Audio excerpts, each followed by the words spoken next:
So what is the minimum amount of poundage for an international move? On international move, it goes by volume, not by weight.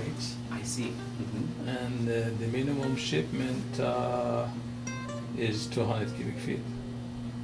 For international and long distance moves, how would you suggest that your customers move?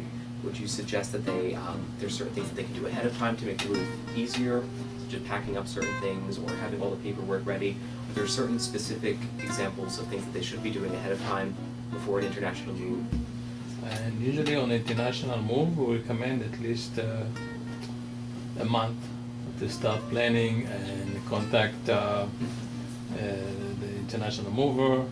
We always recommend a survey to be done at the home to estimate the volume of the goods to be shipped. You mentioned that that Omega does handle shipping cars. When shipping an automobile across borders, can anything be stored in the car? Okay, Omega has two ways of shipping automobiles. We specialize in shipping automobiles.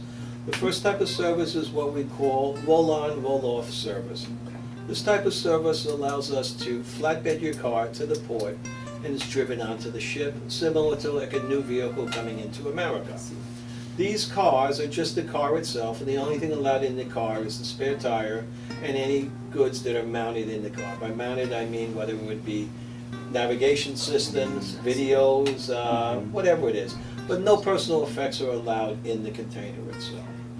The next service that Omega offers is what we call our container service for automobiles. We can allow up to 3 to 4 cars, depending on the size of the cars, for the container and destination. In those containers, the automobiles can be loaded with personal items because this is a shipper-owned container. A shipper-owned container, I mean that this container is for the shipper itself and no one else will be in it. I see. We also offer groupage containers for cars. Those cars also can have personal effects in them and allows the customer with a small amount of goods to ship their car to the country of destination without having to worry about making 2 shipments. So are there special considerations when bringing an automobile overseas? I mean, obviously there's some international driver's licenses. Yes. There's a lot of- Many countries are different throughout the world. Certain countries have restrictions in regards to the type of automobile. The restrictions can be the year of the vehicle. Many countries do not want vehicles over a period of 5 years old. The next one is that a lot of countries do not want vehicles which have salvage titles. Those are restricted vehicles.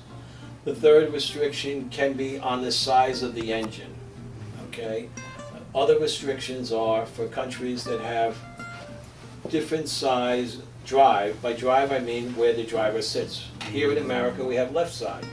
In England could be right side. So there could be restrictions going to try to bring a left-hand drive car into Australia. You would have restrictions on it itself. Great.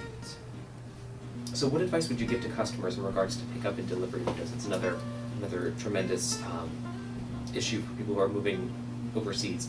How much time approximately do they usually does Omega Shipping give to them to say we'll be here within these 2 days, it'll be there within these days? Well, no, Omega, when somebody signs with Omega, we give them a guaranteed date that we'll move them out on that That's date. excellent. We don't believe in giving people spread of dates and having them waiting for a decision when is a truck showing up.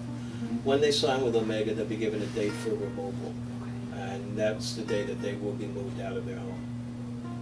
Excellent.